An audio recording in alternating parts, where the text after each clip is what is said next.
Oke, terima kasih Mbak Helena, Sita Helena sudah membuka acara ini. Selamat pagi semuanya, para pendekar. Luar biasa. Assalamualaikum warahmatullahi wabarakatuh. Salam dan bahagia. Kita bertemu lagi di sini.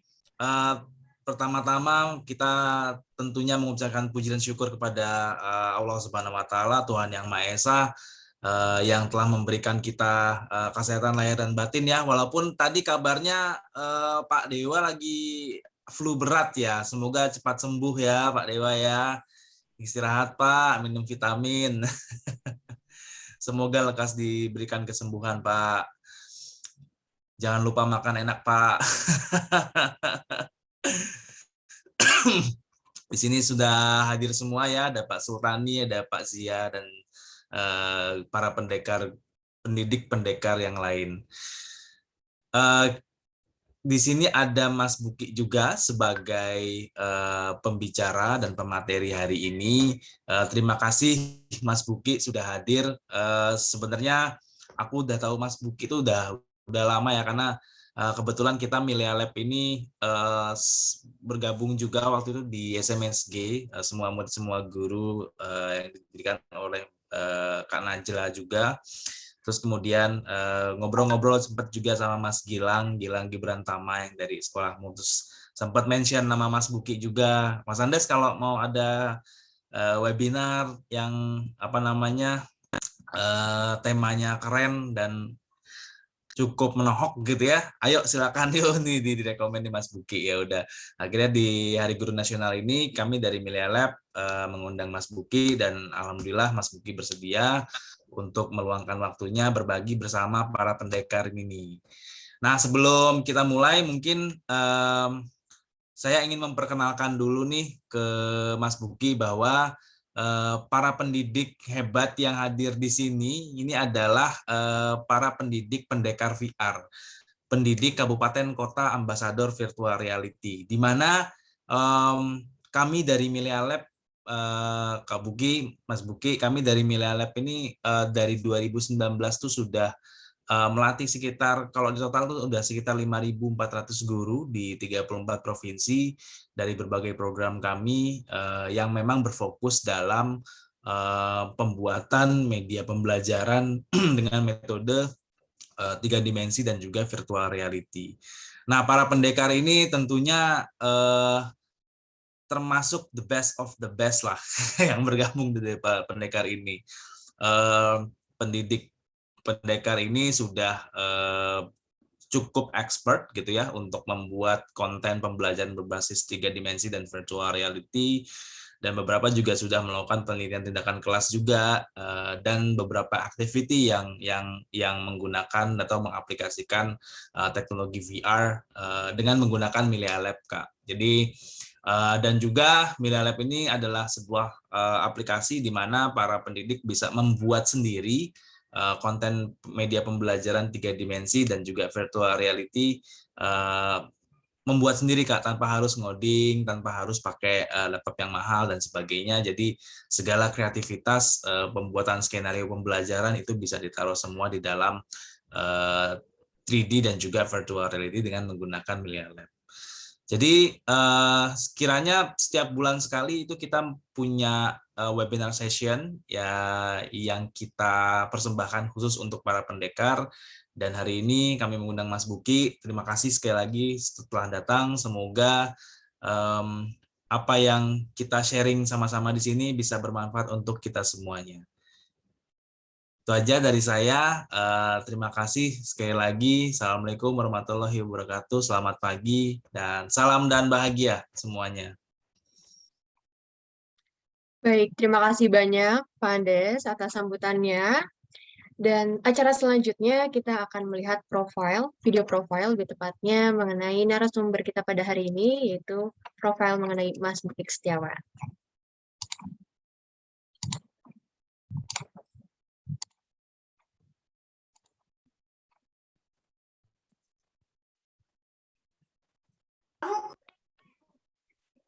Yang ini, pakai ini.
Baik, Bapak Ibu, tadi adalah video profile dari narasumber kita pada hari ini, yaitu Mas Bukik Setiawan.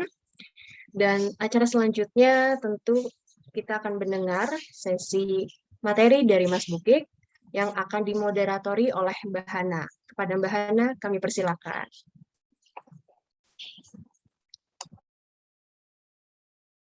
Baik, terima kasih Mbak Sita. Ini suara saya terdengar jelas Bapak Ibu? Terdengar. Terdengar. Salam dan bahagia. Terima kasih sebelumnya untuk MC kita Mbak Sita. Halo Pak Andes, halo Mbak Jelita, halo Mbak Sita, halo Mas Bukik, salam kenal. Perkenalkan saya Hana yang akan menjadi moderator dalam webinar hari ini. Halo, selamat siang Bapak Ibu guru pendidik hebat, pendekar VR dari 34 provinsi di Indonesia pada acara webinar hari ini. Oke Bapak Ibu, sebelumnya saya ucapkan selamat Hari Guru Nasional kepada Bapak Ibu pendidik sekalian. Alhamdulillah kita bisa bertemu kembali ya Bapak Ibu pada hari ini. Sebelum memulai, izinkan saya untuk membacakan profil singkat dari narasumber hari ini, yaitu Mas Bukik Setiawan. Izin share screen ya Bapak Ibu. Oke, nah ini dia. Mas Bukik Setiawan ini adalah pelatih dan fasilitator, menjadi pelatih dan fasilitator untuk topik-topik guru Merdeka Belajar, kelas Merdeka Belajar, pemimpin Merdeka Belajar, karir guru Merdeka Belajar, pengembangan sekolah atau madrasah Merdeka Belajar, serta pengembangan dan perubahan organisasi. Ya, beliau adalah pemikir Merdeka Belajar yang merintis sejumlah inisiatif pendidikan untuk mewujudkan pendidikan Merdeka Belajar bagi semua dan setiap anak Indonesia. Untuk pengalaman pekerjaan, beliau pernah mengelola portal bakat anak teman kita, temantakita.com dari 2015 sampai sekarang. Kemudian juga menjadi pendiri dan Dewan Pakar Pusat Studi Pendidikan dan Kebijakan dari 2015 sampai sekarang. Kemudian juga pernah menjadi inisiator komunitas guru belajar yang telah ada di 145 daerah dari 2015 sampai sekarang.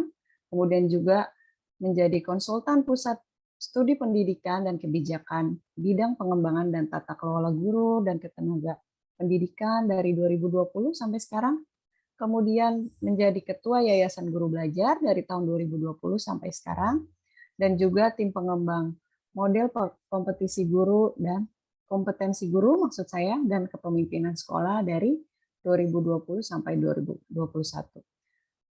Buku yang telah diterbitkan oleh Mas Bukik yaitu yang pertama Panduan Memilih Sekolah buat Anak Zaman Now.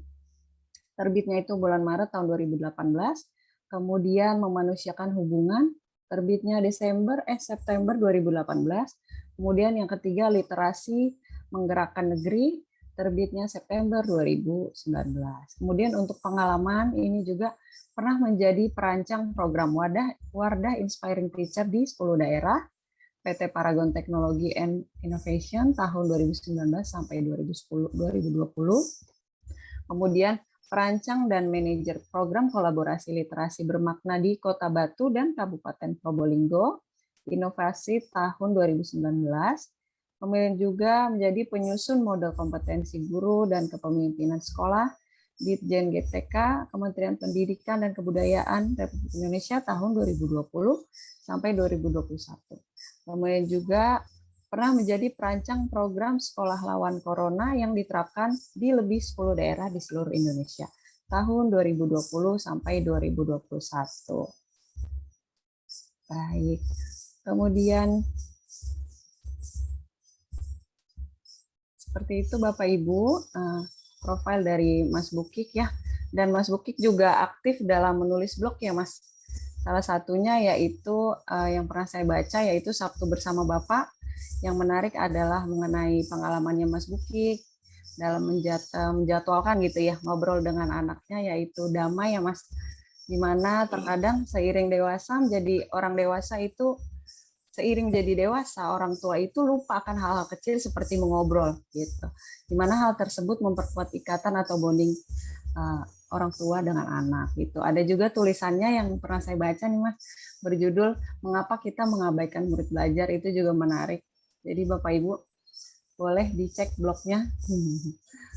Oke, setelah mengenal narasumber kita, mungkin saya akan menjelaskan sedikit mengenai tema hari ini, yang dimana sesuai nih dengan tema Hari Guru Nasional, yaitu mengoptimalkan dedikasi pendidik melalui kreativitas dan inovasi dalam masa pandemi guna pulihkan pendidikan. Oke, saya akan menjabarkan dari 3 poin, yaitu yang pertama dedikasi, yaitu cara pendidik untuk dapat mengatur waktu dengan baik dan maksimal, terutama ketika work from home, tetapi juga harus tetap fokus dengan prioritas mengajarnya, yaitu di sisi lain ya, seorang pendidik ketika di rumah tidak hanya menjadi pendidik saja, yang memang menjadi kewajiban dalam menjalankan pekerjaan dan juga profesinya, tapi juga sebagai orang tua atau istri atau suami seperti itu. Kemudian yang kedua adalah kreativitas, yaitu di mana cara pendidik untuk memberikan bahan ajar yang kreatif dan menarik, serta memastikan para peserta didiknya mengerti mengenai materi yang disampaikan atau diajarkan. Kemudian poin yang ketiga yaitu inovasi, Bapak Ibu, cara pendidik untuk membuat sebuah ide atau gagasan untuk meningkatkan konsentrasi para peserta didik dalam menerima materi. Nah, kira-kira hal apa saja ya yang harus dilakukan agar semua dapat seimbang gitu Bapak Ibu. Yuk, langsung saja kita mulai acara webinar, yaitu webinar Hari Guru Nasional dengan tema mengoptimalkan dedikasi pendidik melalui kreativitas dan inovasi dalam masa pandemi guna pulihkan pendidikan oleh Mas Bukik Setiawan. Kepadanya saya persilahkan waktu dan tempat. Silakan Mas Bukik. Oke, terima kasih Mbak Ana. Ya, selamat pagi teman-teman sekalian. Ini yang saya kenal ada siapa ya? Ada Putri tadi ya, Putri. Selamat pagi Putri, selamat pagi teman-teman guru yang lain. Terima kasih juga Mas Andes sudah diundang. Ini ternyata memang Mas Andes ini kalau saya pikir-pikir lebih gila dari saya. Ya karena VR menekuni VR itu suatu pilihan yang luar biasa. Berarti ini sudah siap untuk masuk metaverse berarti ya Mas ya? Iya Pak, siap. Ini luar biasa rintisannya, semoga bisa membantu teman-teman guru untuk melakukan lompatan teknologi. Ya, terkait ininya, bagaimana sih peran guru terutama di era pandemi ini.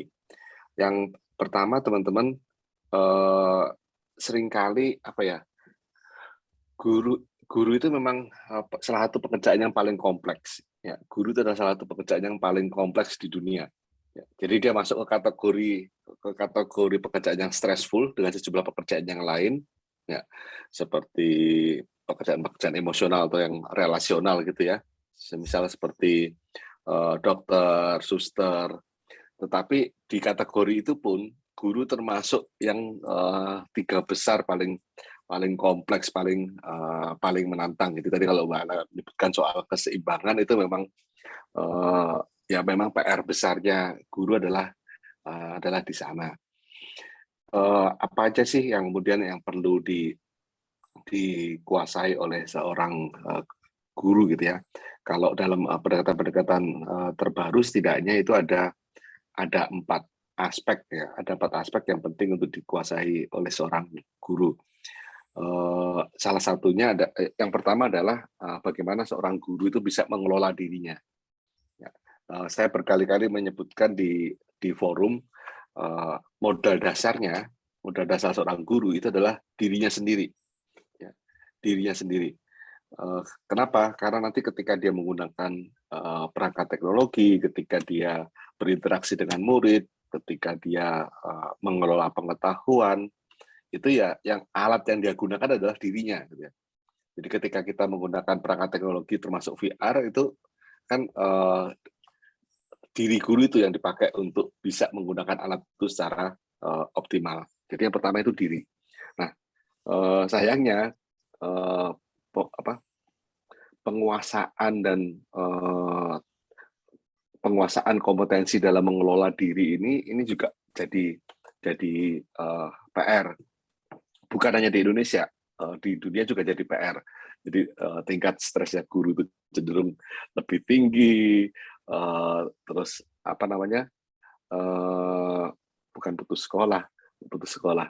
Jadi guru itu juga bukan hanya di Indonesia ya, di dunia itu 3 tahun, 4 tahun itu kalau mereka punya pilihan, mereka akan pindah ke profesi yang lain.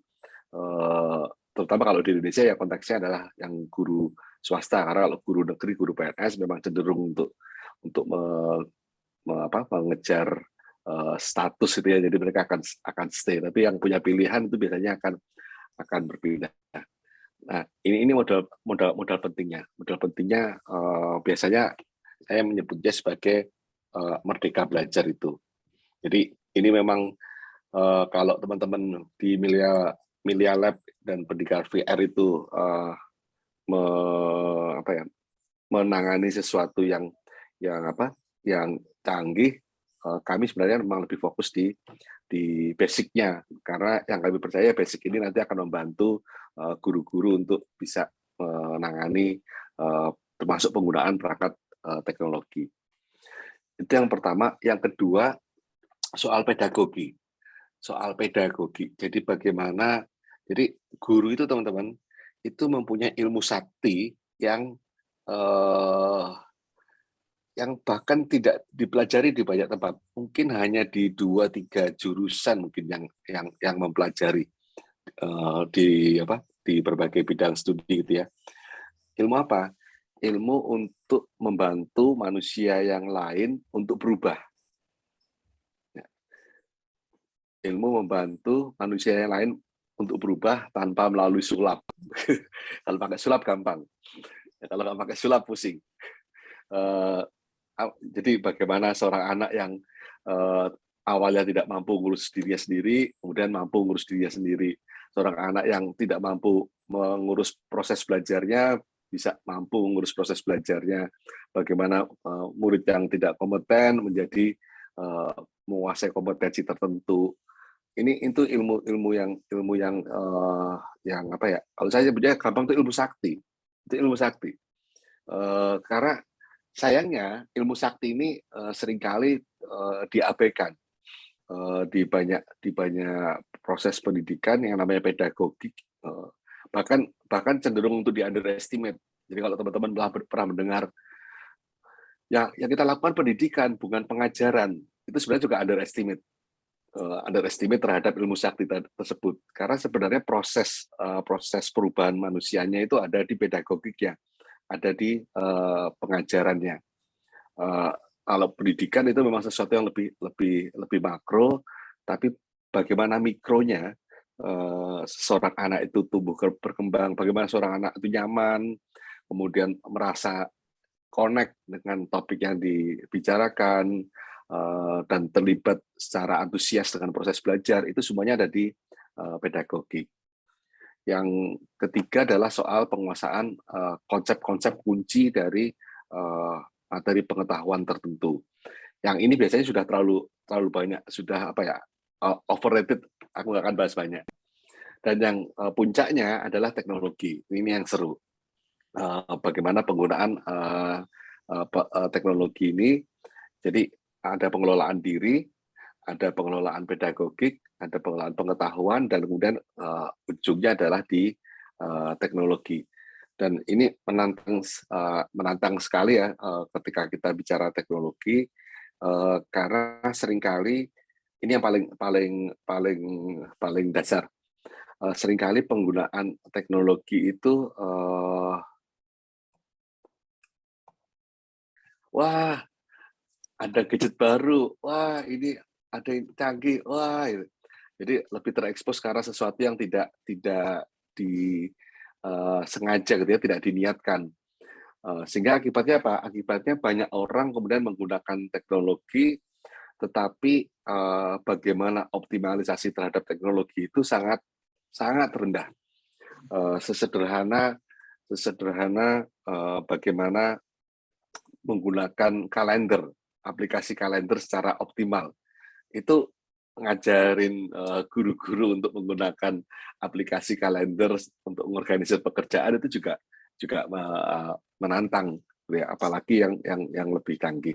Dan ini menarik sih teman-teman, ketika kita ngomong VR, mungkin VR saat ini belum menjadi tren itu ya, belum menjadi tren, tetapi kalau kita mengenal VR itu bukan dari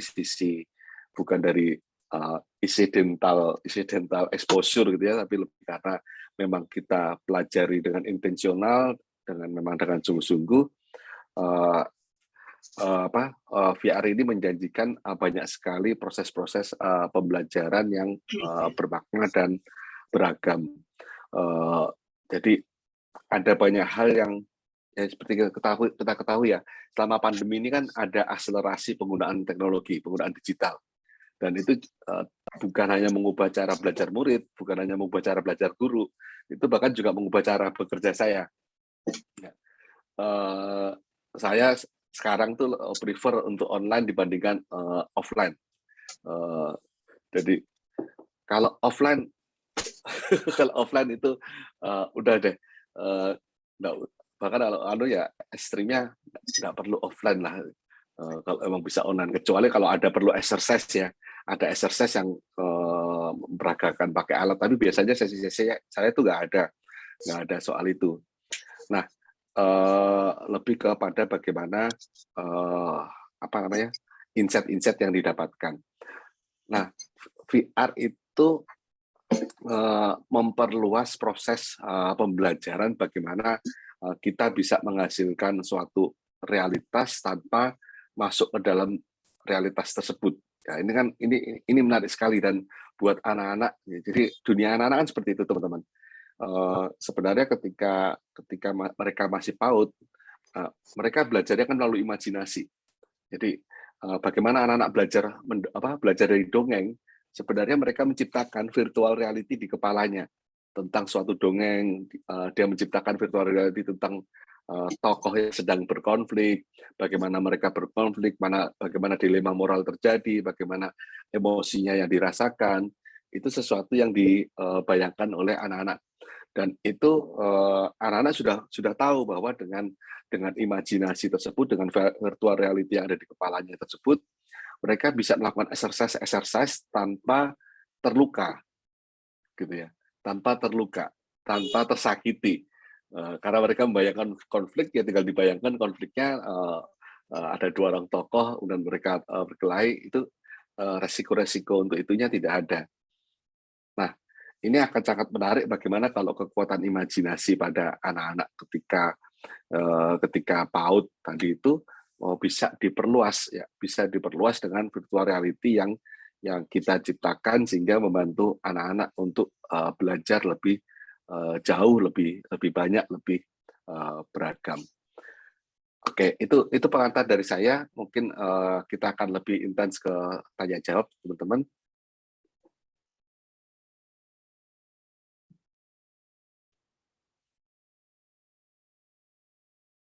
Silakan kalau ada.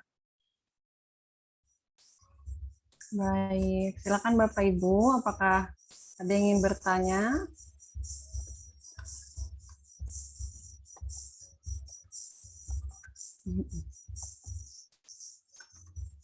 Ya, baik. Betul ya Mas Bukit. Jadi apa menanggapi yang tadi Mas bahwa anak-anak itu sebenarnya sudah menciptakan virtual gitu ya di kepalanya istilahnya sesuai dengan apa deskripsi atau definisi dari virtual reality itu sendiri kan juga memang dari imajinasi berangkatnya gitu ya Mas. Ya. Nah, yang dijadikan reality gitu, realitas yang bisa kita lihat melalui VR gitu atau kacamata VR seperti itu memang. Baik, silakan Bapak Ibu. Tidak usah malu-malu, yang ingin bertanya langsung saja dinyalakan untuk mic-nya. Nah, ini sudah ada yang raise hand dari Ibu Tri Indah Utami, silakan Ibu. Ada juga dari Pak Abdurrahim. Oke, kita ke Bu Tri Indah dulu ya. Silakan Bu Tri. Oke, terima kasih. Maaf, izin off kamera. Sedang di dapur soalnya. Iya Bu, tidak apa-apa.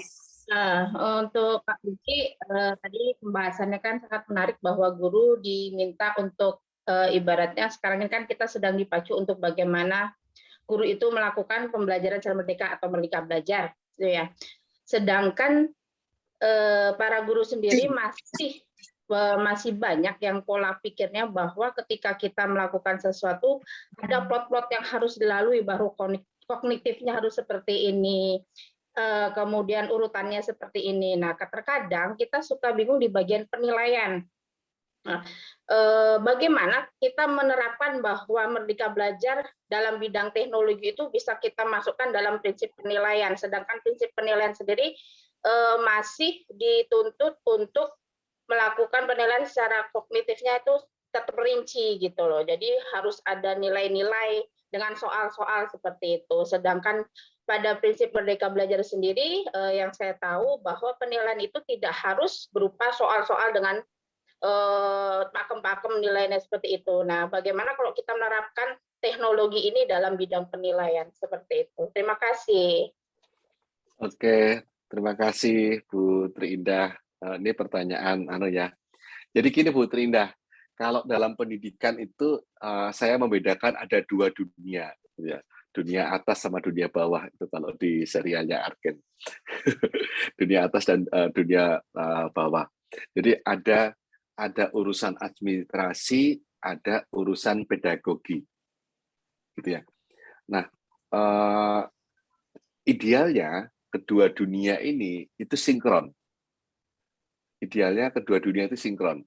Apa yang diadministrasikan itu adalah apa yang dipraktekkan dalam pembelajaran. Idealnya kan seperti itu.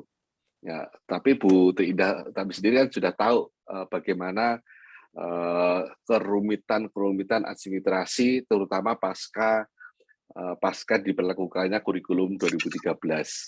Ya kan Bu, sebelum kurikulum 2013 kan nggak serumit ini kan.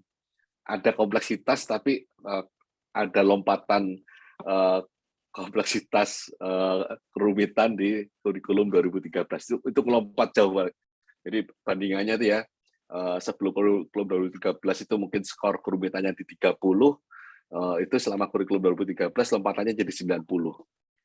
Dan saya tahu bahwa ini memang sangat-sangat menyulitkan guru-guru, sangat mengunci kemerdekaan guru-guru termasuk dalam penggunaan teknologi-teknologi, ya, termasuk penggunaan VR. Nah, itu satu sisi dunia administrasi. Di sisi lain, kita sebagai seorang profesional, ya, sebagai seorang pendidik, gitu, itu bayangan juga kita kan sebenarnya setara juga dengan posisi kita sebagai seorang dokter. Ya. Nah, kita bayangkan sebagai seorang dokter.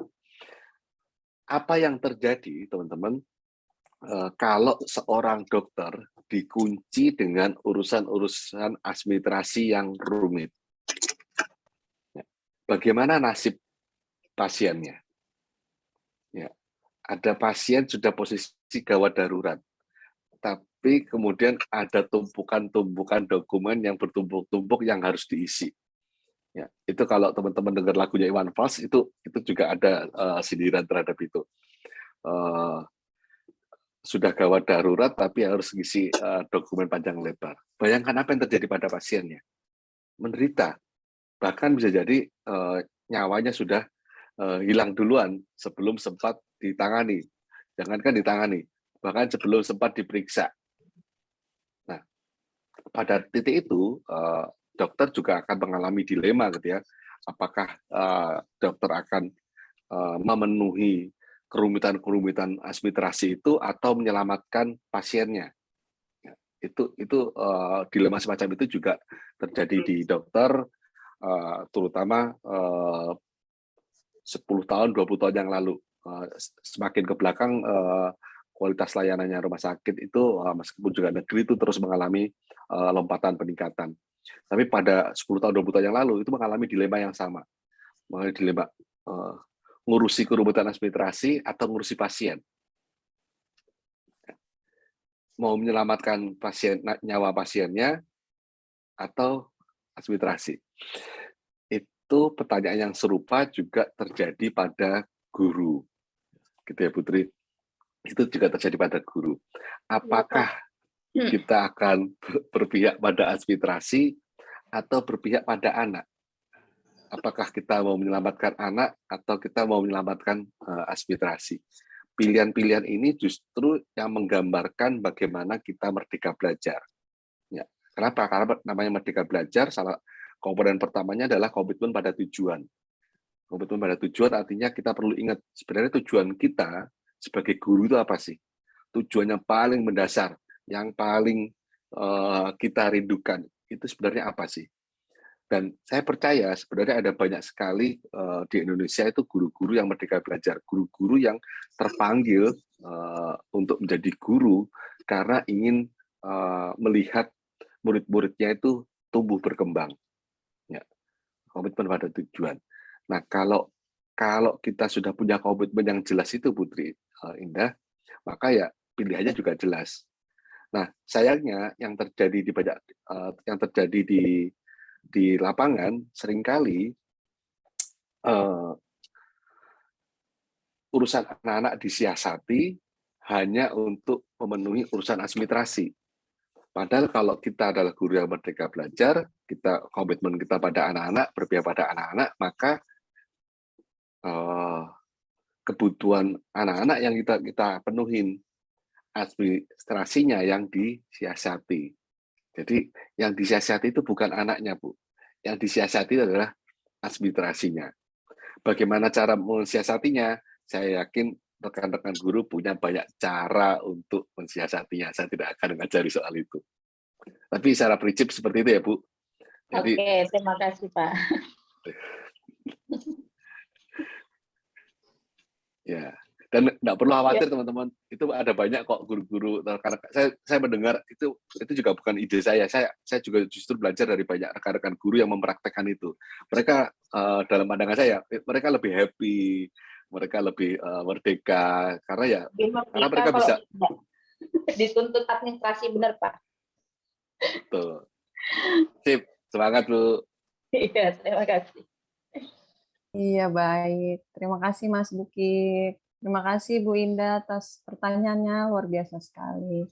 Memang ya menjadi dilema ya Bu untuk urusan administrasi gitu. Tapi ya itu ya Mas Bukit, kalau misalnya sudah menjadi guru yang merdeka belajar, istilahnya memiliki pilihan sendiri ya Mas ya. Mau gimana nih cara kita mengatasi masalah atau ada istilahnya apa ya? Batu-batu sandungan kerikil kecil istilahnya gitu ya, demi untuk memihak kepada anak gitu, apalagi bahagia belajar itu untuk anak atau peserta didik gitu. Oke, selanjutnya itu tadi ada yang raise hand tadi Pak siapa ya, Pak Abdurrahman ya? Gimana Pak? Silakan Pak, boleh langsung dinyalakan saja mic-nya. Sebelumnya mohon maaf Mbak Hana. Ya. Assalamualaikum warahmatullahi wabarakatuh. Waalaikumsalam.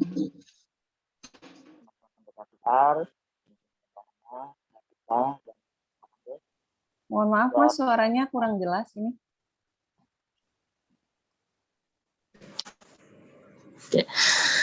Selamat pagi teman-teman pendekar VR, kemudian ada Mbak Hana juga selaku moderator, kemudian Mbak Sita, MC pada hari ini, dan juga Mas Andes, dan pembicara yang luar biasa, Mas Bukik. Salam kenal Mas. Saya Halo. Abdur dari Jakarta.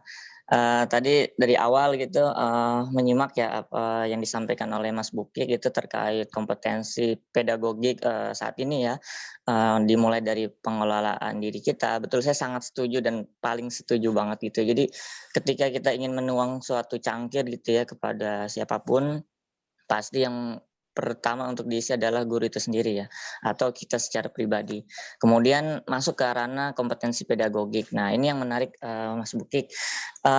Kondisi pandemi saat ini kan menuntut banget nih kita untuk kreatif, kemudian berpikir out of the box gitu ya, untuk akhirnya bisa memberikan kompetensi pedagogik di era abad 21 ini, yaitu guru dapat memanfaatkan ya atau memaksimalkan penggunaan teknologi dan informasi. Nah, cuman yang membuat saya prihatin misalkan ketika guru tersebut bisa terbangun emosionalnya dari bagaimana cara kita melayani peserta didik dalam segi teknologi yang membuat pengalaman belajarnya menjadi menarik dan menyenangkan. Nah, begitu ya Mas Bukik ya. Nah, kemudian saat kemarin ya kan pembelajaran sudah diadakan tatap muka. Nah, ini Mas Bukik yang saya temui gitu ya di lapangan, kesenjangan antara kondisi yang biasa anak-anak atau peserta didik itu dapatkan selama daring dan ketika selama luring lagi gitu ya. Itu ada perbedaan gitu ya, maksudnya dalam segi kalau emosional dan hubungan ya gitu, hubungan antara guru dengan siswa. Dalam segi pertama mungkin secara adab gitu ya, secara kemudian membiasakan peserta didik lagi untuk bagaimana caranya membangun apa bukan penghormatan sih, sebenarnya lebih ke arah guru yang menjadi fasilitator belajarnya gitu ya. Nah itu gimana ya Mas Bukik ya untuk akhirnya guru menciptakan kondisi itu, karena kan sangat penting ya kalau misalkan kita di sekolah belajar hanya belajar, Google pun bisa gitu ya. Kemudian bagaimana akhirnya membiasakan kebiasaan yang baik lagi gitu kepada peserta didik, dan juga misalnya nih kemarin saya temui gitu ya, kalau ada anak peserta didik yang tidak memiliki perangkat gitu, itu betul banget itu ketika ada panggilan hati gitu, guru ingin memberikan kesempatan untuk anaknya berkembang.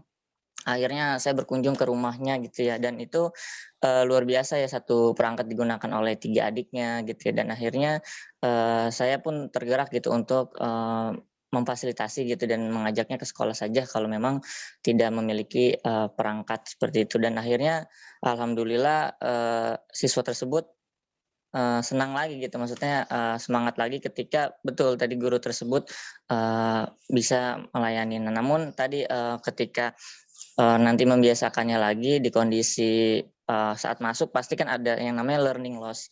Nah itu bagaimana ya menurut Mas Bukik gitu pandangannya atau bimbingan atau pendapatnya gitu? Oke, ya ini kompleks sih sebenarnya, ada beberapa poin Pak Abdur. Jadi yang pertama soal relasi antara murid dengan guru gitu ya. Yang kedua nanti soal learning loss-nya. Yang pertama dulu, jadi apa yang sudah dilakukan Pak Abdur tadi itu sudah on the track, sudah pada jalan yang tepat. Jadi alih-alih menyalahkan muridnya, Pak Abdur malah justru melakukan tindakan yang tepat, yaitu memahami kondisi murid. Ya, itu sudah pada jalan yang tepat. Kenapa? Karena gini teman-teman, hormat dari seorang murid kepada guru itu kan bisa dari dua, bisa karena takut, bisa karena respect, ya. Bisa karena takut, bisa karena respect. Yang banyak terjadi di luar sana, murid-murid hormat pada gurunya itu karena takut. Kenapa takut? Karena guru punya kewenangan. Karena guru dengan kewenangan itu bisa menentukan nasibnya murid, ya kan, bisa menentukan nasibnya murid dengan sejumlah strategi, hukuman dan sogokan, kan seperti itu. Nah, ini apa yang terjadi dan untuk apa namanya, untuk terbentuknya proses ini memang butuh pembelajaran tatap muka. Karena kalau tatap muka itu power-nya guru itu langsung kerasa sama murid. Ya. Guru bisa langsung mengawasi perilakunya murid, kalau perlu menegur, kalau perlu lagi bahkan sampai memarahi dan segala macam. Itu di jalur yang satu. Ini banyak terjadi, tapi sebenarnya ya teman-teman tahulah, kalau hormat itu bersumber dari rasa takut, maka ketika orang tersebut ada di balik kita atau kita tidak ada, maka hormatnya juga akan hilang, gitu kan? Karena sumbernya dari takut. Tapi ada juga yang sumbernya dari respect, ya, sumbernya dari respect. Tadi Pak Abdur sudah ke arah tadi, ke arah respect, tinggal dilengkapi Pak Abdurrahim. Jadi pondasinya adalah pemahaman. Jadi bagaimana guru menunjukkan pemahaman terhadap kebutuhan, aspirasi, dan kondisi muridnya. Memahami ini bukan berarti memenuhi, tidak selalu berarti memenuhi, gitu ya. Memahami, karena seperti kita kepada teman atau kepada pasangan, kalau kita punya teman yang bisa memahami kita, itu rasanya tuh enak banget, nyaman gitu ya, lega. Beda kalau kita ketemu sama teman yang sok tahu, baru ketemu dia sudah cerita ngomong panjang libur, kita cerita sedikit disalahin, nggak gitu, terus dicerita lagi panjang lebar, itu kan itu sama sekali tidak nyaman. Tapi kalau kita muridnya dipahami, murid akan merasa nyaman terhadap gurunya. Jadi dipahami tidak selalu memenuhi. Nah, setelah proses memahami apa? Yang kedua adalah proses kesepakatan. Ya, jadi kalau di sini tadi pakai aturannya itu berlaku satu arah, guru yang bikin aturan kepada murid, tapi tidak berlaku pada guru. Misal, anak-anak harus datang tepat waktu. Kalau terlambat 5 menit, nanti berdiri di depan kelas. Ya. Nanti kalau gurunya terlambat 5 menit, di depan kelas enggak? Enggak kan biasanya. Itu di sini. Yang di sini itu pakai kesepakatan. Kesepakatan itu berasal dari sebuah pertanyaan. Anak-anak, apa sih kondisi yang membantu kamu untuk semangat belajar? Perilaku dari teman seperti apa sih yang membuat kamu semangat belajar?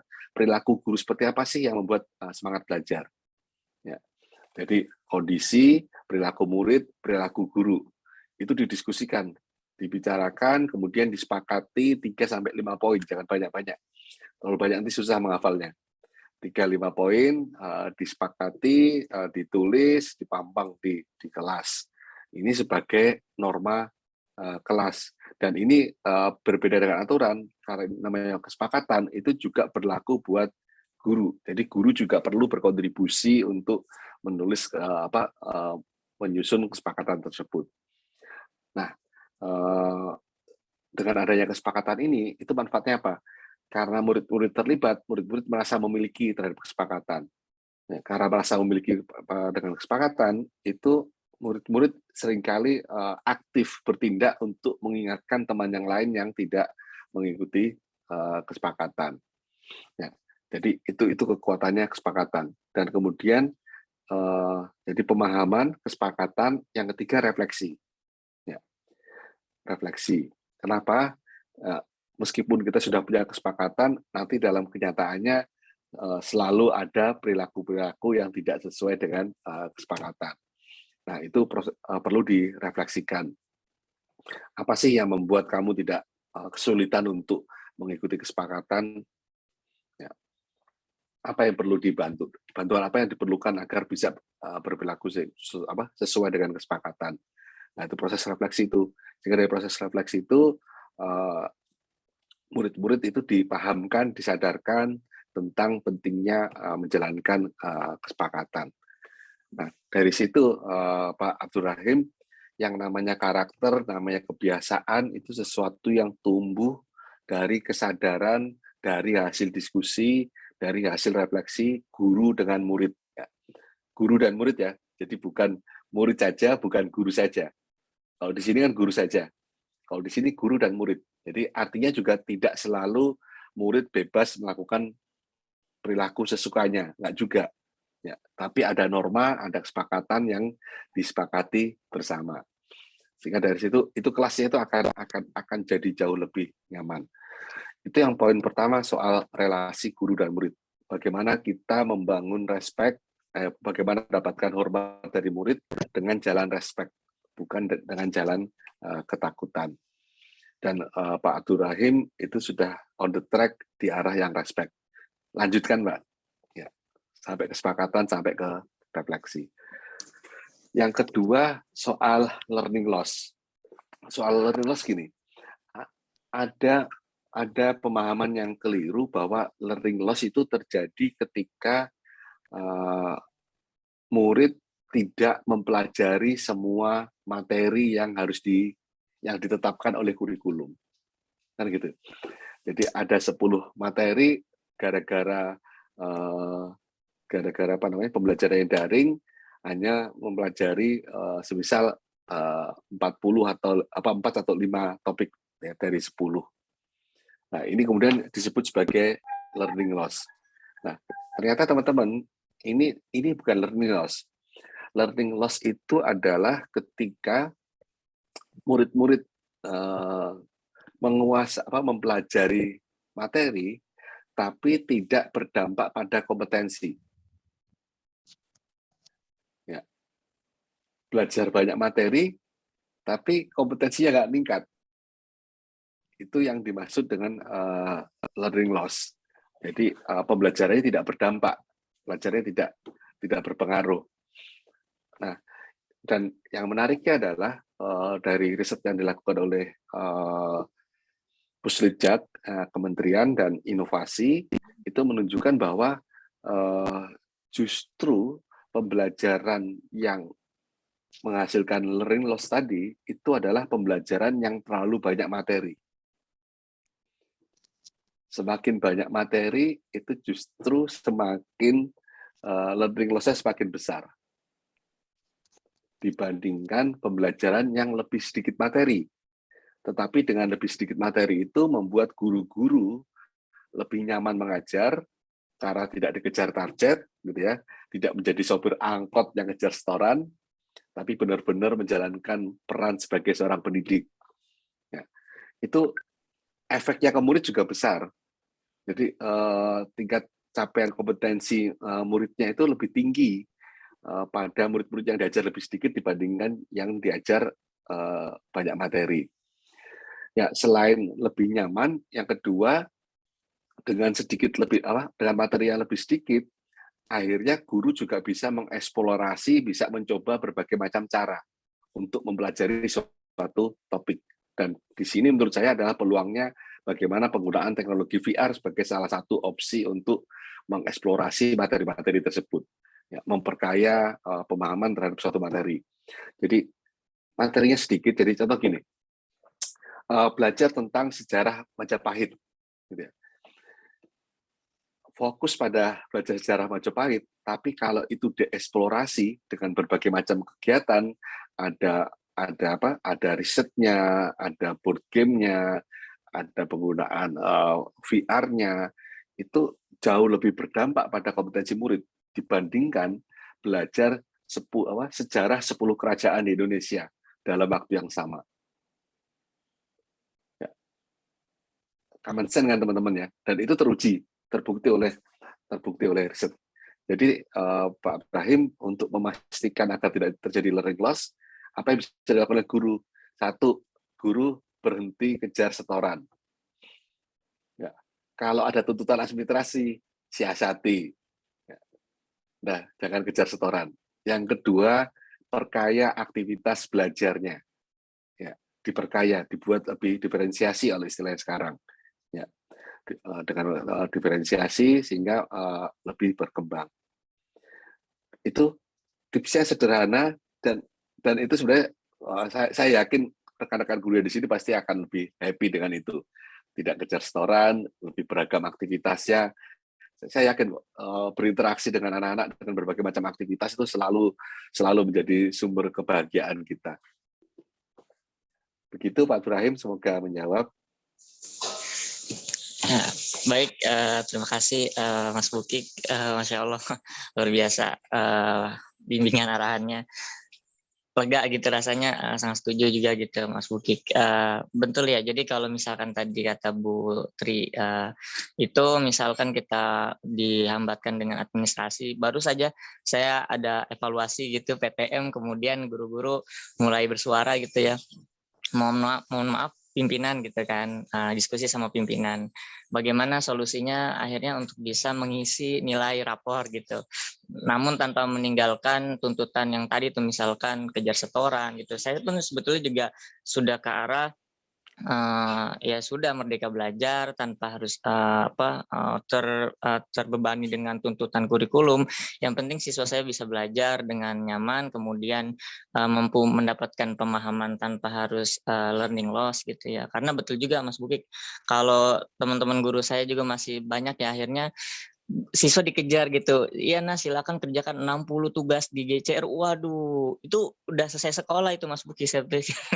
Siswa tersebut udah Bu, saya nggak mau sekolah Bu. Makanya kenapa akhirnya ini terjadi kesalahpahaman antara respon guru, tindak lanjut guru, misalkan menjadi wali kelas, akhirnya tadi disuruh ngejar 60 tugas kan nggak begitu kan ya.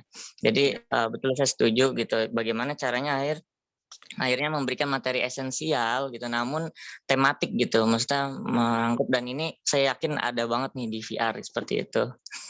Ya, terima kasih Mas Bukik.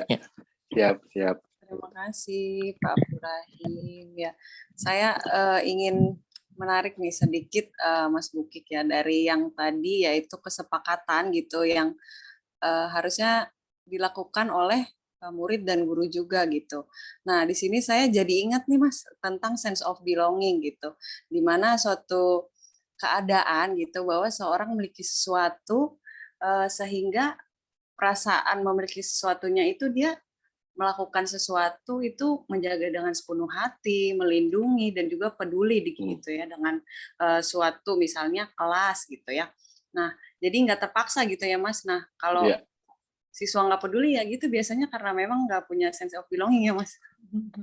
Gitu. Terima kasih Pak Abdul Rahim, luar biasa pertanyaannya. Ini kita masih ada yang raise hand yaitu Pak Sultani. Silakan Pak, boleh dinyalakan saja mic-nya.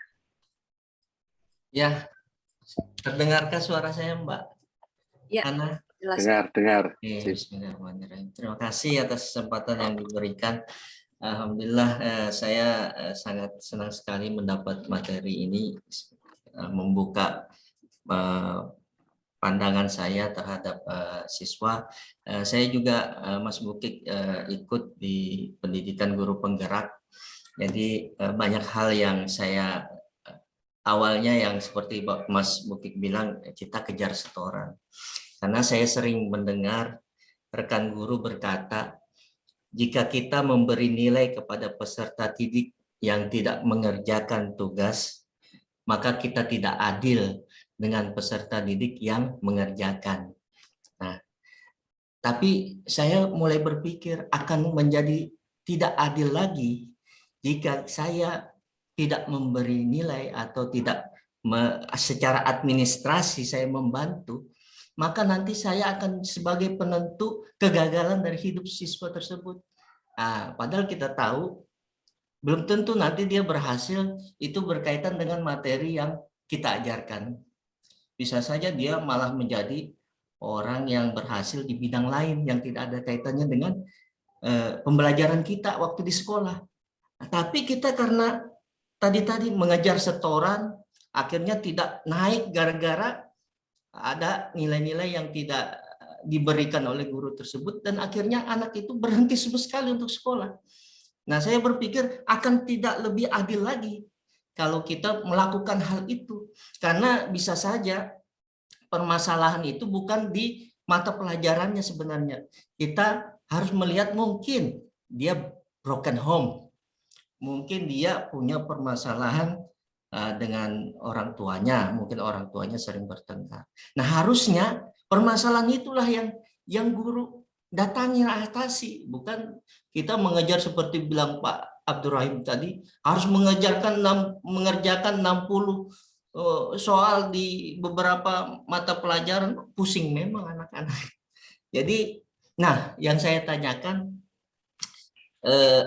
apakah pandangan saya yang saat ini seperti itu mulai mengarah ke sana, apakah itu salah, ya kan? Apakah itu tidak benar? Karena yang Bapak bilang tadi kan, untuk mensiasati learning loss ini, guru bisa berhenti kejar setoran, kemudian bisa dia siasati tagihan-tagihan administrasi tadi. Nah, jadi saya berpikir itu sangat membantu untuk bagaimana kita berpihak pada murid. Nah, sesuai dengan kehendak dari Ki Hajar Dewantara, bagaimana kita menuntun skala kodrat yang ada pada anak untuk dapat mencapai keselamatan dan kebahagiaan yang setinggi-tingginya, baik sebagai manusia maupun sebagai anggota masyarakat. Nah, saya rasa mungkin itu saja, Mas Bukik. Terima kasih. Ya, terima kasih Pak Sultani. Ya, ini lebih kayak lebih konfirmasi sih sebenarnya ya. Ya. Lebih konfirmasi. Iya Pak. Jadi apa ya? Ini paradoksnya gitu ya. Ini paradoksnya. Sebenarnya tuntutan aspirasi yang kompleks dan rumit itu diniatkan untuk memastikan pendidikan yang berkualitas, gitu ya. Untuk memastikan pendidikan yang berkualitas. Tetapi yang namanya pendidikan itu kan tidak seperti membuat tidak mekanis seperti mesin gitu ya. Tidak mekanis seperti membuat batu bata.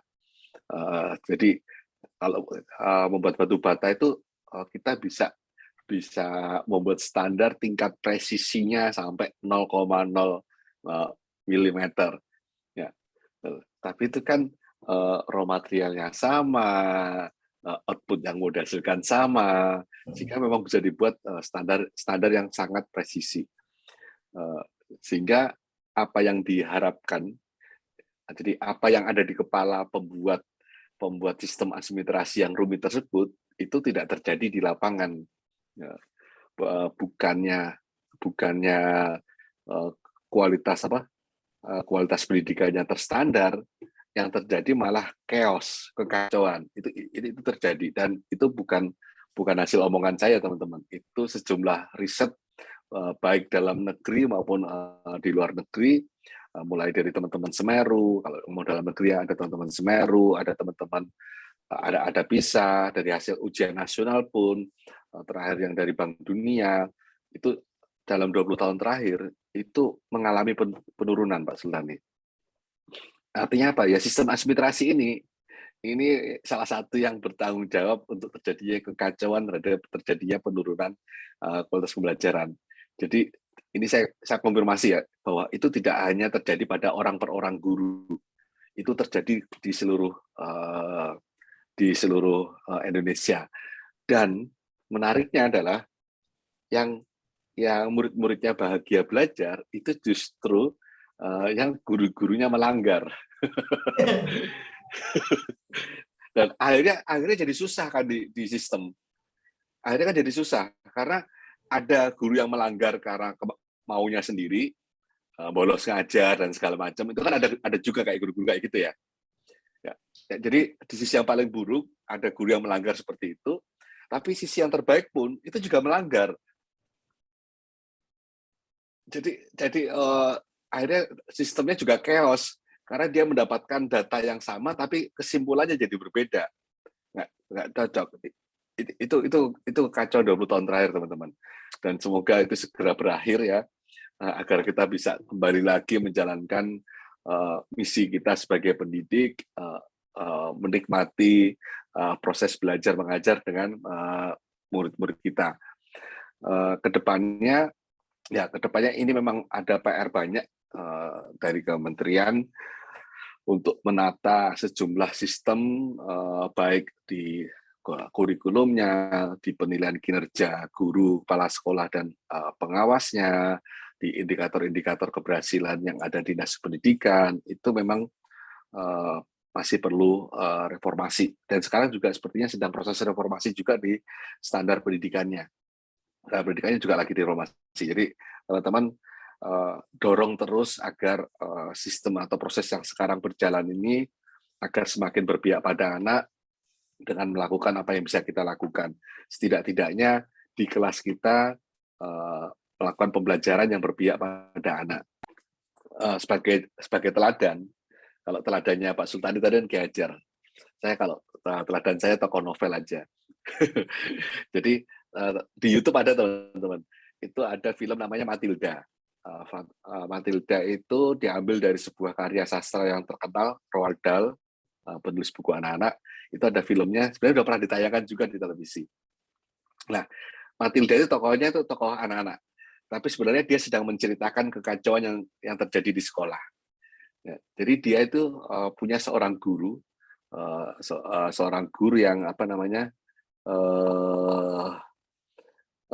seorang guru yang sangat berpihak pada dia gitu ya, berpihak pada anak-anak. Miss Hani nggak salah namanya, ya Miss Hani, gurunya Miss Hani. Dia melakukan pembelajarannya dengan eksplorasi, menyenangkan, bermakna, dan lingkungan dan segala macam. Dan itu karya-karya anaknya ditempel di dinding-dinding kelas. Jadi hasil belajar itu ditempelkan di dinding kelas karyanya anak-anak itu. Nah, itu mereka punya kepala sekolah. Kepala sekolahnya namanya Miss aduh susah. Miss siapalah, ada kepala sekolahnya itu berdaya besar, gagah, pakai badge gitu, terus pegang tongkat. Kalau tetar gitu. Ini filmnya tapi. Nah, kalau kepala sekolahnya itu mau masuk ruang kelas, itu kan dia badannya besar, dia pakai sepatu boot gitu ya. Jadi kalau mau masuk ke kelas itu sepatu bootnya sudah kedengaran duluan. Dok, dok, dok, dok. Nah, kalau sudah ada dengar seperti itu, Miss Hani akan memberi kode ke anak-anaknya. Anak-anak.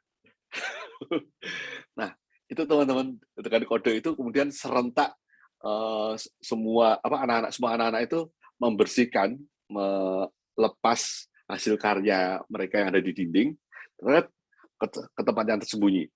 Sehingga ketika kepala sekolahnya masuk, situasinya seperti situasi yang normal gitu ya, polos, hitam putih, membosankan ya kayak gitu itu. Nah, itu di film. Semoga teman-teman terinspirasi, dan itu bisa dilakukan karena kunjungan kepala sekolah, kunjungan pengawas ke kelas itu kan jarang-jarang kan, nggak setiap hari kan. Jadi bisa diatur lah itu. Itu mungkin Pak Sultani, silakan nonton filmnya, seru itu Pak. Itu nonton bareng anak-anak pasti akan kegirangan karena bisa ngerti sekolahnya. Iya, Pak. Iya, film Pak. Matilda ya, Mas Bob. Iya. Film jadul, film lama ya. Tapi bukunya lebih lama lagi. Oke, baik. Terima kasih Pak Sultani. Terima kasih, Pak. Oke, Mas Oke. Pertanyaannya selanjutnya ini ada yang masih raise hand ini. Ini pertanyaan terakhir ya mungkin dari yang raise hand karena ada yang komen juga nih Bapak Ibu. Silakan kepada Pak Damsil, boleh langsung dinyalakan mic-nya. Silakan. Baik, selamat pagi Ibu. Pagi Pak. Ya, mohon maaf saya jaringan kurang bagus, jadi mic-nya, videonya saya tutup.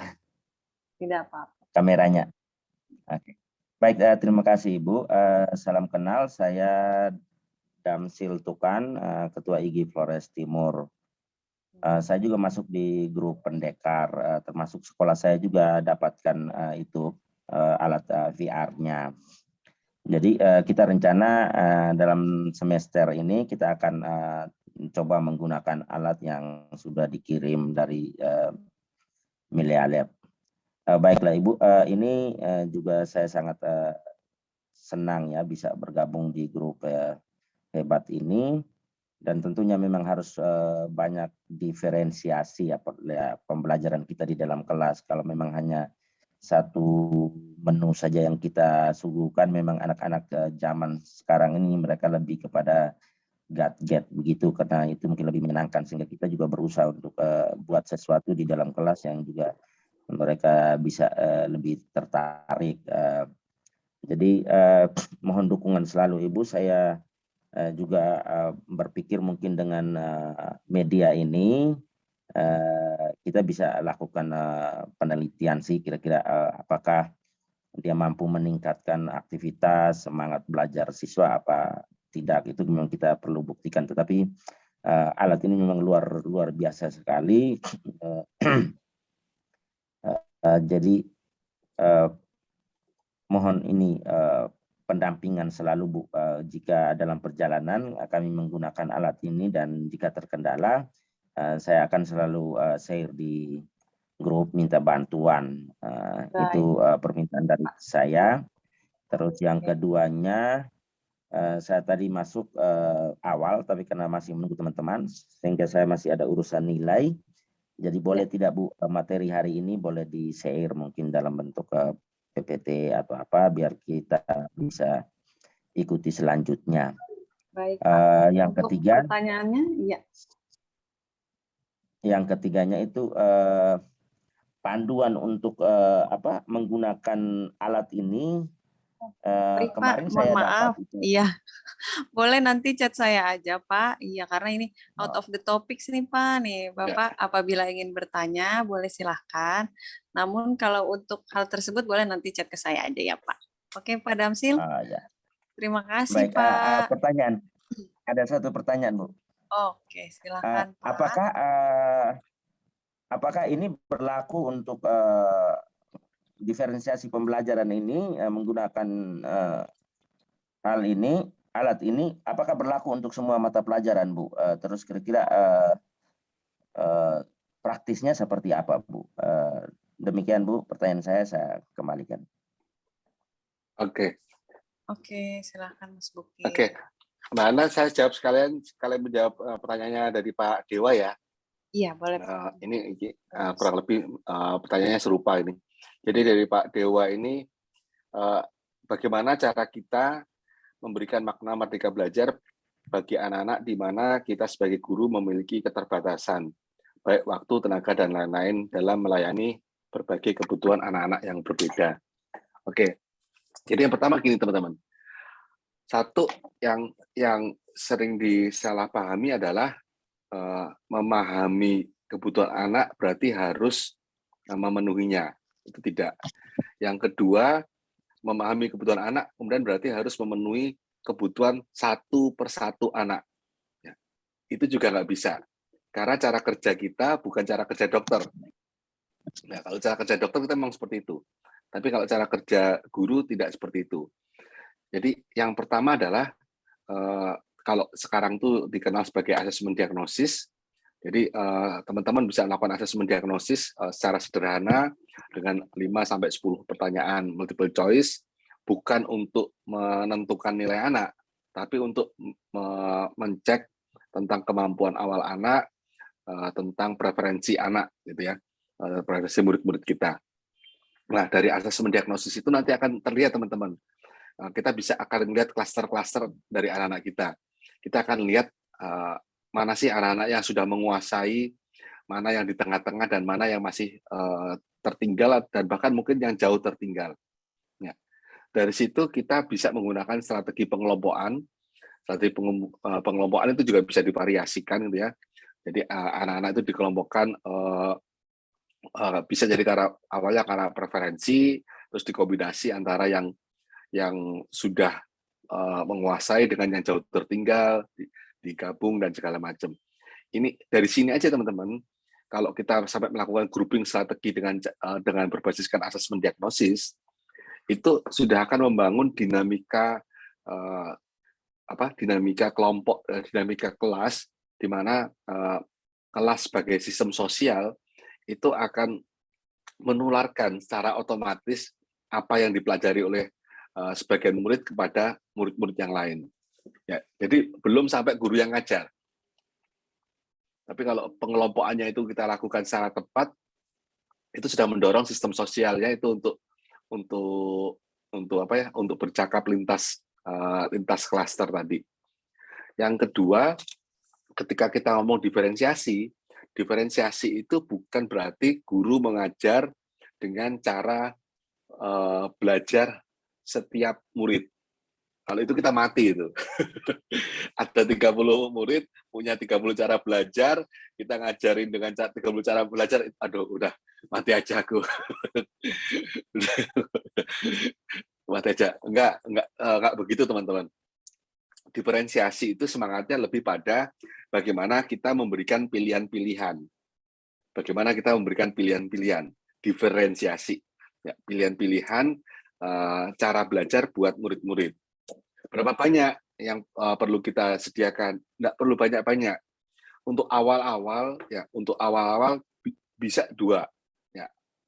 Nanti kalau sudah mahir, nanti bisa nambah ke-3, nambah ke-4. Maksimal 5 lah. Nggak perlu banyak-banyak. Biasanya umum yang terjadi itu di 3 pilihan cara belajar. Gitu ya. Jadi kalau ngelola 3 pilihan, ngelola 2 pilihan, itu lebih masuk akal kan teman-teman, daripada mengelola 30 cara belajar. Kalau 30 cara belajar udah mati aja, tapi kalau mengelola 2 cara belajar itu bisa bervariasi. Nah, apa yang bisa divariasikan? Yang divariasikan bisa kontennya, bisa prosesnya, bisa produknya. Ya. Kalau kontennya gimana? Sama-sama belajar sejarah Majapahit, gitu ya.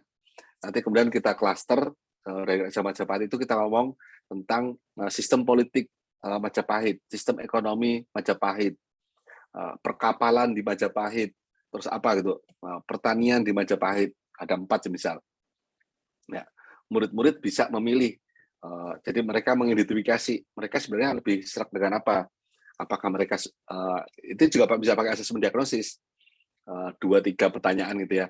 Apakah dia semisal cita-citanya menjadi petani profesional, atau menjadi politisi, atau menjadi pedagang, atau jadi apa? Udah dari situ mereka memilih topik sesuai dengan minatnya mereka tadi. Ya, jangan langsung diserahkan ke murid. Jadi kalau murid silakan anak-anak pilih sesuai minat, itu biasanya enggak sesuai minat. Itu biasanya lebih suka mana yang paling mudah, mana yang paling sedikit halamannya, itu yang dicek nanti biasanya. Jadi sebelum mengajukan pertanyaan sesuai dengan minat, bantu dulu mereka mengenal minatnya. Setelah itu habis itu pilih. Membantu mengenal minat itu juga nggak serius seperti pakai guru BK gitu, nggak perlu pakai 2-3 pertanyaan kunci aja. Yang membantu mereka, yang kayak kuis-kuis di Facebook itu loh. Kamu nanti 25 tahun lagi akan jadi apa, kayak gitu-gitulah. Yang simple-simple gitu. Sehingga dari situ setiap kelompok akan mempelajari sesuai minatnya. Nanti setelah itu akan ada proses saling membagikan apa yang mereka pelajari kepada kelompok yang lain. Itu diferensiasi konten. Diferensiasi proses itu bisa belajar melalui buku teks, belajar melalui nonton YouTube, belajar melalui VR, belajar melalui apalagi wawancara semisal. Nah, nanti mereka juga bisa memilih dari itu mana yang mereka lakukan. Ya, tentu sesuai kapasitas guru untuk menyediakan pilihannya ya. Misal kalau nyari narasumber tentang sejarah Majapahit susah, ya udah, berarti jangan sediakan pilihan wawancara. Gitu kan? Sediakan yang lain yang memungkinkan. Oh, kalau YouTube bisa, buku teks bisa, ya udah, kasih 2 pilihan, buku atau YouTube. Ya. Kalau sekarang ada VR, ya tambah VR 1 lagi 3 gitu kan. Itu proses. Yang kemudian yang terakhir adalah produk. Produk ini bagaimana anak-anak menampilkan hasil belajarnya dengan beragam cara. Ya, itu juga harus dikunci jadi satu teman-teman. Kita bisa sediakan pilihan. Ini pilihannya, dan nggak harus seperti ini, cuma contoh. anak-anak kalian bisa mepresentasikan hasil belajarnya dalam bentuk presentasi, dalam bentuk drama, dalam mengubah lirik lagu kesukaan kamu, atau membuat puisi misal, atau membuat bangunan seperti yang kamu pelajari, membangun apa? Bukan bangunan sih, apa namanya? Tiruan bangunan itu loh. Nah, dari situ teman-teman, itu presentasinya itu nanti pas hasil akhirnya itu ajaib-ajaib keluarnya. Keluarnya itu ajaib-ajaib. Mereka dan semuanya tentang Mojopahit teman. Ya, lagunya lagu tentang Mojopahit, dramanya tentang Mojopahit, presentasinya mereka presentasi Mojopahit, dan itu akan jadi seru banget.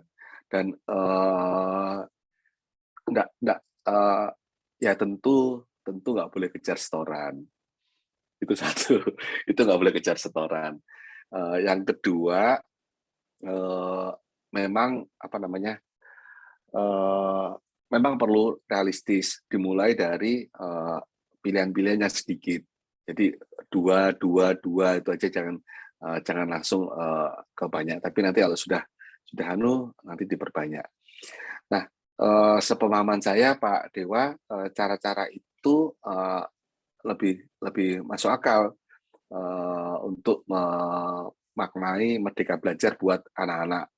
Apalagi kalau nanti dikombinasikan dengan proyek, wah itu lebih lagi, proyek penguatan profil pelajar Pancasila, soal kewirausahaan, kombinasi dengan sejarah Majapahit, kombinasi dengan capaian pembelajaran di bahasa Indonesia, wah itu sekali bisa banyak sekali malahan justru. Ya, kita akan bisa ngambil materi ambil jam dari jam proyek, ambil dari jam bahasa Indonesia, digabung sehingga lebih leluasa waktunya. Itu bocoran untuk kurikulum prototipe yang sudah dicoba oleh Pak Sultani sepertinya. Ya Pak Sultani ya? Udah nyoba ya? Tuh, sudah dicoba oleh Pak Sultani. Jadi yang di kurikulum yang baru akan lebih seru teman-teman. Baik, itu tadi pertanyaan terakhir ya Bapak Ibu. Ini karena keterbatasan waktu, mohon maaf untuk pertanyaan-pertanyaan yang belum bisa dibacakan gitu. Oke, terima kasih banyak ini Mas Buki untuk materinya, luar biasa ya. Untuk sharing sessionnya juga ini banyak sekali yang didapatkan ya Bapak Ibu. Nah, istilahnya apa? Khususnya dalam tadi ya, lebih berkembang gitu Mas, maksudnya dari tema kita hari ini. Yang dapat ya yang kira-kira dapat saya simpulkan yaitu yang pertama dari ilmu pedagogi, yaitu ilmu untuk membentuk manusia lain untuk berubah tanpa melalui sulap ya, atau bisa kita sebut itu ilmu sakti gitu. Kemudian untuk penerapan Merdeka Belajar dalam nilai itu seperti misalnya dokter, apabila ada pasien itu kita lebih memilih mana gitu, mengisi atau mengurus administrasi yang rumit. Nah tentu akan terlambat ya, apa yang bisa kita pilih gitu, mau menyelamatkan sama seperti guru gitu ya, mau menyelamatkan siswa atau lebih memilih administrasi. Nah ini dia dari Merdeka Belajar, karena memiliki tujuannya itu untuk melihat murid-murid atau peserta didik tumbuh dan berkembang, maka bagaimana cara kita sebagai pendidik itu untuk mensiasati dari administrasi tersebut. Kemudian juga tadi dari dari pertanyaan Pak Abdul Rahim itu ada kesimpulan, yaitu kita bisa memberikan kepada kelas kita nih Bapak Ibu, yang pertama ada pemahaman, memberikan pemahaman kepada peserta didik bagaimana nanti akan berjalannya kelas, kemudian juga kita bisa memberikan kesepakatan bersama gitu ya, membuat kesepakatan bersama di mana itu akan menumbuhkan sense of belonging-nya para semuanya sih yang ada di kelas ya, baik guru atau pendidik maupun peserta didik gitu.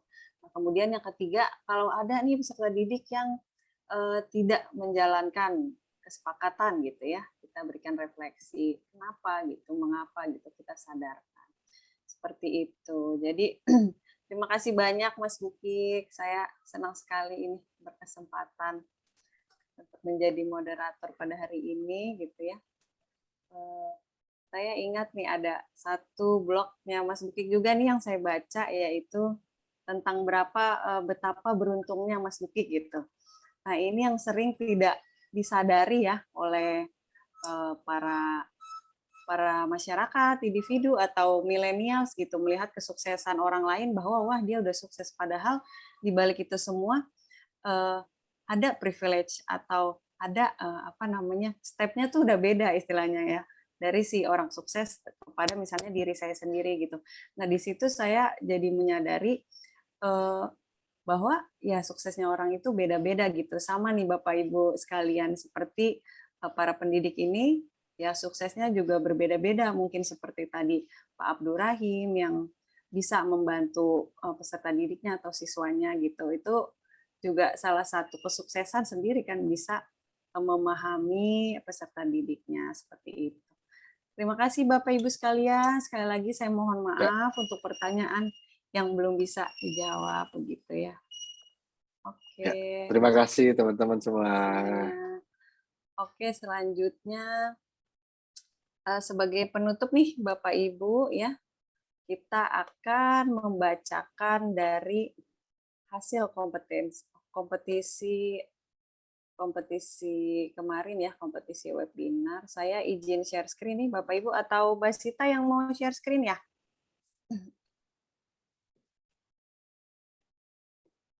Halo Mbak Sita.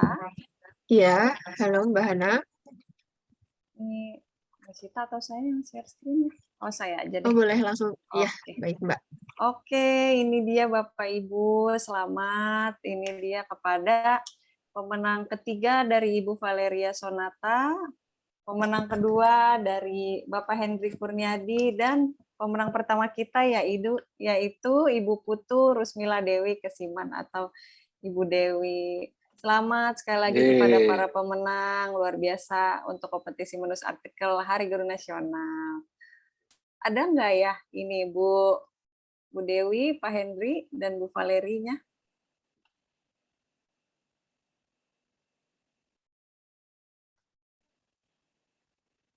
Apakah hadir?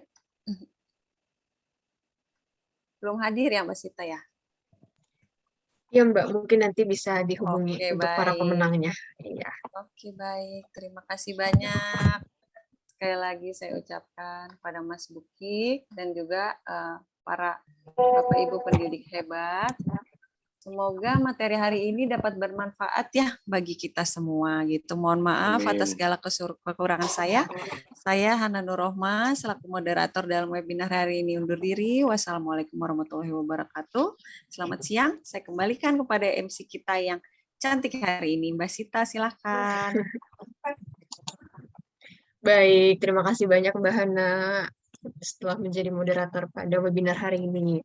Wah, luar biasa ya Bapak Ibu, kita mendapatkan informasi dan juga materi dari Mas Bukik karena mempelajari ilmu baru nih pada hari ini. Dan juga terima kasih banyak Bapak Ibu atas waktunya, terutama Mas Bukik juga atas kesempatannya sudah bisa menjadi narasumber pada hari ini, Mas. Siap, terima ya, dan kasih. Membagi ilmu nih kepada teman-teman kita semua, guru-guru hebat di Pendekar VR kali ini. Dan juga diingatkan kepada Bapak Ibu untuk mengisi link presensi yang sudah diberikan di kolom komentar. Dan mungkin kita akan melakukan dokumentasi ya Bapak Ibu, jadi boleh tolong diaktifkan kameranya agar kegiatan pada hari ini bisa kita dokumentasikan bersama. Boleh diaktifkan ya Bapak Ibu untuk kameranya. Wah, Pak Sultannya sudah siap menggunakan VR nih ya Pak. Boleh diaktifkan ya Bapak Ibu. Ini yang versi kita menggunakan VR. Oh, izin off kamera. Oke, baik. Tidak apa-apa, Pak Dewa. Yang lainnya mungkin bisa diaktifkan ya, Bapak Ibu juga. Oke, sebenarnya sudah pada siap ya. Kita dokumentasikan. 1, 2, 3.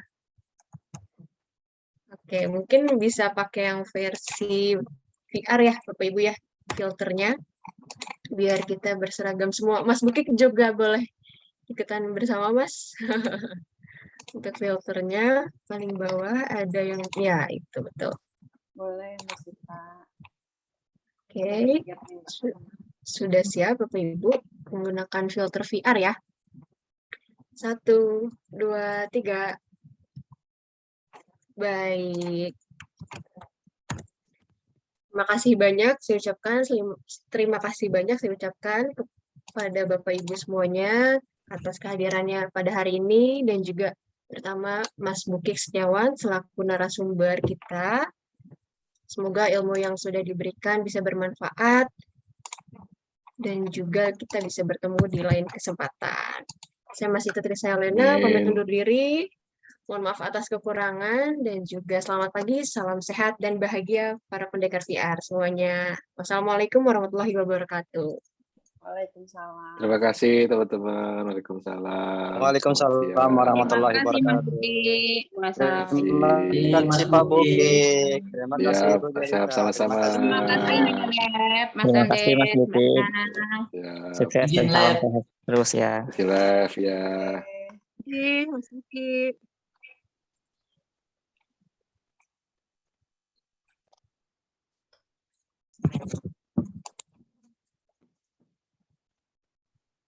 Terima kasih.